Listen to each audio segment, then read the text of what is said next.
The COVID lockdowns in the United Kingdom are just the tip of the iceberg in that country for a broader religious conflict. And you've seen this break out into the open just this week. A pastor in the United Kingdom who was a chaplain at a college there, I think he was a former chaplain at Cambridge University. This chaplain was fired, not only fired, but reported to a terror watch agency of the UK government because he gave a sermon defending the Christian view of sex. Take a listen. It was just so mind-blowing. I was thinking, I'm never going to work again because I've been accused of being a terrorist. This is the sermon I gave in June 2018. But remember that religious belief is just as protected in law as sexual orientation. And no one has the right to discriminate against you or be abusive towards you. When ideologies compete, we should not descend into abuse. We should respect the beliefs of others. The fact that in this day and age, a sermon should be deemed effectively blasphemous by other people. It would just never have occurred to me before this happened that could be something that would happen in 21st century Britain, which I thought was a liberal, tolerant society. So this guy, obviously a thoughtful guy, obviously a very respectful guy, a very mild-mannered British guy. It reminds me of that scene in European Vacation where Chevy Chase keeps running into the English bicyclist in his car, and the bicyclist keeps apologizing to him. It's like, oh, we're so sorry. Yes, well, no, oh, yes, no, it's all right. No, just a little scratch. Yes, yeah, And so the Brits, very, very nice people. This guy, very genial, and now he's being called a terrorist. But what he doesn't understand is that last line there at the end. He said, I can't believe that in 21st century England, which I thought was a respectful, tolerant, liberal society, I can't believe that my views of Christianity would be called blasphemy. That's because this fellow doesn't seem to understand that liberalism is a jealous God. Liberalism is a very jealous God. And people who practice their religion out in the open, they tend to have a more coherent view of the world. They tend to be more grounded. There's this idea that religious people are very superstitious. No, we're actually the least superstitious people on earth because we know exactly what we think and we're subjecting it to rigor. The people who pretend not to have a religion, they tend to be the kookiest. They tend to be the most superstitious. They tend to be the most censorious because they're not even aware of what they're doing. Liberalism is a jealous God. Here's what this guy did. He's at Trent College, which, by the way, purports to have a Christian ethos. And he gave this lecture about competing ideologies. He said, look, I'll give you an example. We talked about this competing ideology often. You've got the Christian view of the world where we've got, of human nature where man is body and soul. And you've got the transgender view of human nature, which is that man is really just his soul and his body is evil when his body doesn't accord with his soul and his body has to be mutilated to better accord with it. Okay, two totally different views. And he says these are competing ideologies and we just have to be respectful of them. Now, he's a little nicer than I am. I don't think that I think we should be respectful of people, but I don't think we should be respectful of bad ideas. I think this Gnostic idea that my body has nothing to do with my actual identity is ridiculous and we should ignore it and we should say it's not true and not teach it.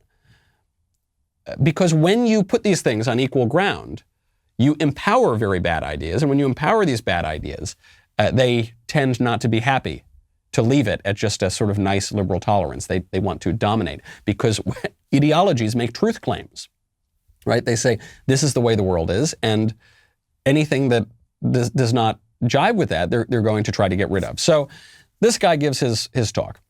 The Trent College here, the allegedly Christian college, invites a group called Educate and Celebrate to make their school more, quote, LGBT friendly.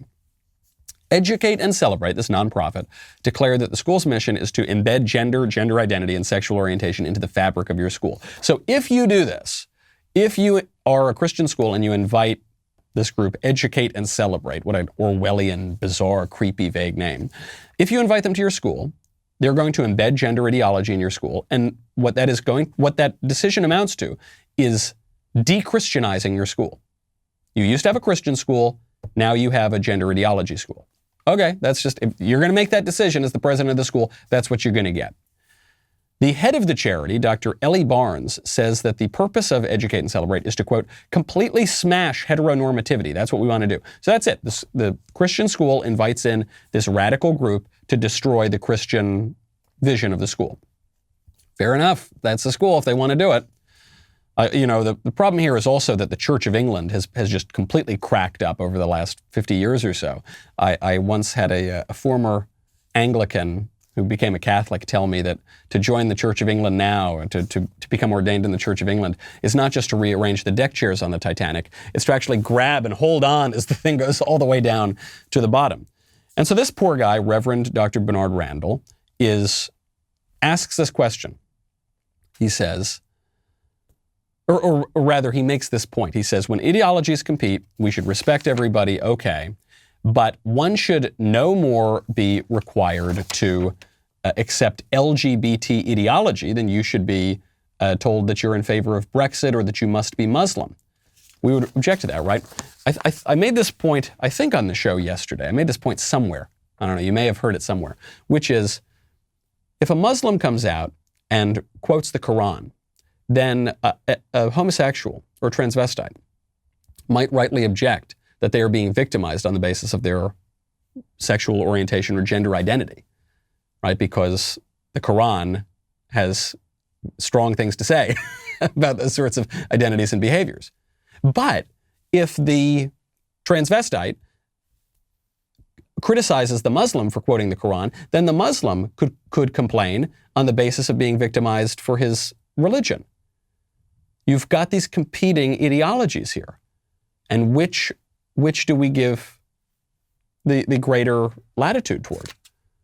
That's the question that people are grappling with right now, and it would appear that the answer is on the radical sex front.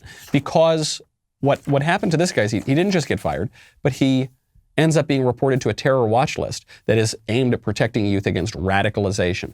So right now, apply to the American context. Drag Queen Story Hour, you've got radical gender ideologues indoctrinating your toddlers into how to twerk and how to make little boys look like little girls. That is considered mainstream in the culture.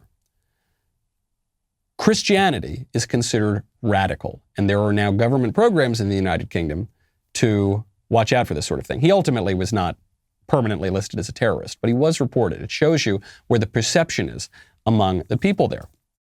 All right, that was a fun. Wait a second. Nope, not just yet. Ring that bell. Subscribe.